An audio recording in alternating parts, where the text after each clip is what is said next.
नमस्कार मित्रांनो, मी प्राध्यापक विनायक ठाकूर कृषी तंत्र निकेतन देवगड या यूट्यूब चॅनलमध्ये तुमचं सगळ्यांचं मनापासून स्वागत। मित्रांनो, आज आपण बघूया रिबॅगिंग। याचा अर्थ असा आहे की आंब्याचं कलम तयार झाल्यानंतर बरेच शेतकऱ्यांचे प्रश्न होते की ती पुनर्भरणा कशी करायची, आणि या संदर्भात आपण या संपूर्ण व्हिडिओमध्ये बघूया की आंब्याची पुनर्भरणा आणि त्याचा फायदा काय आहे, ती झाड वाढणीसाठी आणि इतर गोष्टींसाठी याचा उपयोग होतो, आणि हे आपण संपूर्ण व्हिडिओमध्ये कसं बघूया। आणि त्यानुसार तुम्ही जर वर्क केलं तर तुमची कलम उत्तमपैकी एका वर्षामध्ये 5 फूट उंचीपर्यंत होऊ शकतात। मित्रांनो, शुद्ध बीजापोटी फळे रसाळ गोमटी, आणि ही जी गोमटी फळे आहे ती तयार करण्यासाठी त्या झाडाचं किंवा त्या बीजाचं शुद्ध व्यवस्थापन करणं गरजेचं आहे, तरच आपल्याला गोमटी फळ मिळणार। आणि हे व्यवस्थापन करण्यासाठी लावलेल्या झाडाची उत्तम वाढ होणं गरजेचं आहे आणि पसारा होणं गरजेचं आहे, तरच तुम्हाला जास्त फळं मिळणार।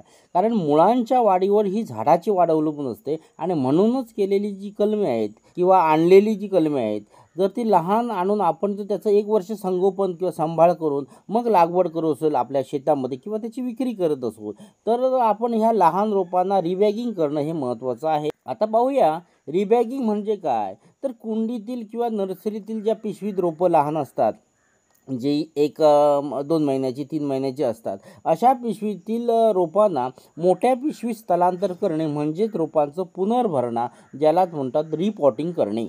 तर ही का करायची, तर ज्यांची नर्सरी आहे किंवा त्यांनी लहान रोपं लागवडीसाठी आणली आहेत व त्यांना 1 वर्ष सांभाळून मोठी करून आपल्या बागेमध्ये लावायची असतील, किंवा ज्यांना कुंडीत लावलेले असेल त्यांना मोठ्या कुंडीत लावायचे असतील, तर ही लहान कुंडीतील झाडे वाढत नाहीत आणि त्यांना वाढवण्यासाठी आपण मोठ्या कुंडीत स्थलांतर करतो, त्यालाच आपण रिपॉटिंग म्हणतो। याच्यासाठी आपण जुनी माती काढून नव्याने चांगली माती किंवा त्याचं पॉट मिश्रण भरणं हे महत्त्वाचं असतं। आता माती खत घालून मुळे वाढवणे आणि कुंडीतील त्या पिशवीतील मुळांचा पसारा वाढवणे म्हणजेच काय होणं की झाडाची वाढ करणं, आणि यासाठी आपल्या झाडांची योग्य वाढ करणं महत्त्वाचं आहे।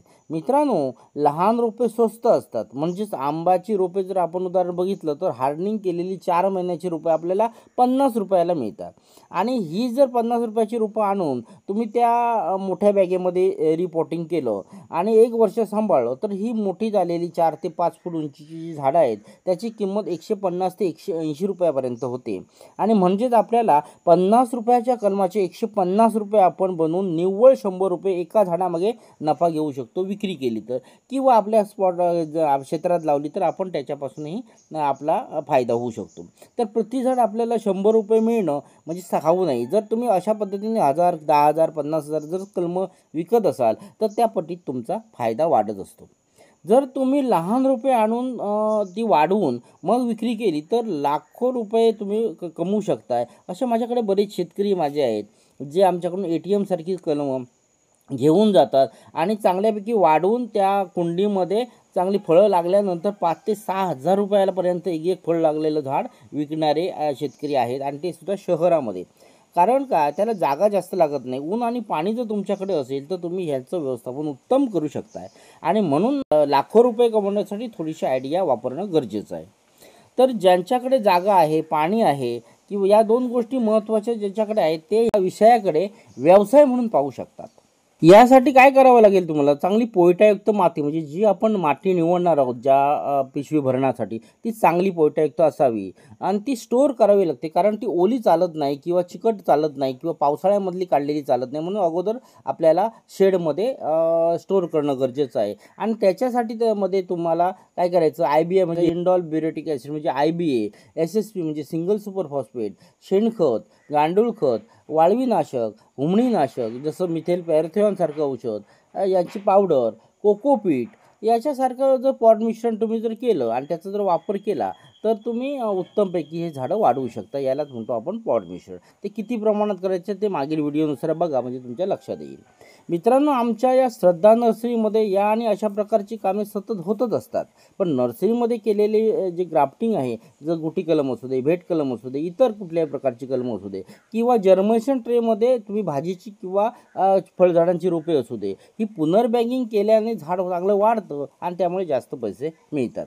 उदाहरणार्थ बघा की जर्मेशन ट्रेमध्ये हे केळीचं जे रोप आहे, या केळीच्या रोपची किंमत आहे 10 रुपये, आणि त्याला बॅगिंग जर केलं आपण आणि पुनर्भरणा केली आणि समजा 2 ते 3 महिने आपण सांभाळलं तर त्या रोपाचे 100 रुपये बनू शकतात. म्हणजे 10 रुपयाचे 100 रुपये होणं म्हणजे जवळजवळ 10 पट आपली त्याची किंमत वाढू शकते आणि तुम्हाला त्याचा फायदा होऊ शकतो. आणि अशामुळे वाढलेल्या रोपांची मॉर्टिलिटी होत नाही, म्हणजे मरतूक होत नाही आणि त्यामुळे शेतकऱ्यांना जास्त म्हणजे लोक पसंत पण करतात आणि ही अशी मोठी करणं लावायला बघतात. कारण का मॉर्टिलिटी न झाल्यामुळे आपली लागवडीचा सगळा खर्च वाचतो. म्हणून नर्सरीतील लहान कलमांची किंवा घरी आणलेल्या पिशवीतील कलमांची तसेच लहान कुंड्यातील जी रोपं आहेत, मोठ्या कुंड्यातील जे शिफ्ट करायची रोपं आहेत यांचीही पुनर्भरणा करणं की म्हणजे रिपॉटिंग करणं महत्त्वाचं आहे.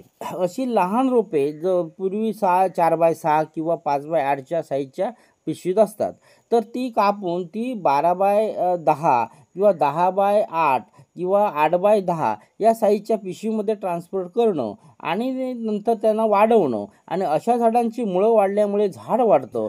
अशी रिबॅगिंग केलेली रोपं स्वच्छ सूर्यप्रकाश आणि 2 किंवा 3 च्या संख्येने जर लावून तुम्ही समजा लाईनमध्ये लावली, 1 वर्ष ते 1.5 वर्ष सांभाळली आणि मग त्यांची विक्री केली तर जवळजवळ 4 ते 5 पट जास्तीत जास्त 10 पटीपर्यंत तुम्ही फायदा मिळवू शकता. नमस्कार, मी धनंजय रघुनाथ परब. तुमचं श्रद्धा नर्सरीमध्ये स्वागत आहे. बटा कोयकलम आहे, हे 3 ते 4 महिन्याचे रोग असून आता ते 5x8 या बॅगमध्ये आहे आणि हे आता 9x12च्या बॅगमध्ये पण हे रिबॅगिंग करणार आहोत. आणि ही माती आता बघता, ही माती मार्च एप्रिलमध्ये साठवून ठेवून ह्याच्यामध्ये शेणखत प्लस सेंद्रिय खत हे मिक्स करून आता ही मातीमध्ये रिबॅगिंग करण्याचं काम चालू आहे. आता या रिबॅगिंग करते वेळी या मातीमध्ये सेंद्रिय खत, शेणखत प्लस सिंगल सुपर फॉस्फेट हे खत आम्ही मिश्रण करत आहोत. मित्रांनो, अशा प्रकारे जर तुम्ही अधिक माहिती जर तुम्हाला हवी असेल किंवा तुम्हाला या संदर्भात आणखी ज्ञान पाहिजे असेल तर आमची बरीचशी ऑनलाईन आणि ऑफलाईन प्रशिक्षणं होत असतात. ऑनलाईन प्रशिक्षणं ही मोबाईलच्या माध्यमातून किंवा व्हॉट्सअप, गुगल मीटच्या माध्यमातून होतात आणि जर ऑफलाईन असेल तर प्रत्यक्ष तुम्हाला आमच्या नर्सरीमध्ये किंवा आमच्या ट्रेनिंग सेंटरमध्ये यावं लागतं. तर अशा पद्धतीने जर तुम्हाला जर अधिक माहिती पाहिजे असेल तर जसं आमच्याकडे बघा, शनिवार दिनांक 8 नोव्हेंबर 2025 रोजी कुक्कुटपालन यामध्ये कोंबड्यांसंदर्भात संपूर्ण म्हणजे रोगांपासून ते व्यवसाय करण्यापर्यंत, पिल्लापासून ते येणाऱ्या अडचणीपर्यंत, शेडपासून ते सगळ्या गोष्टींपर्यंत या अभ्यास केला जातो. तसंच 9 नोव्हेंबर 2025 रोजी आंबा, काजू यांचं पालवी मोहर संरक्षण. तसंच शनिवार 15 नोव्हेंबरमध्ये तुम्हाला कलम बांधणी, नर्सरी मॅनेजमेंट यामध्ये तुम्हाला कलम कशी बांधावीत हे 9 प्रकार.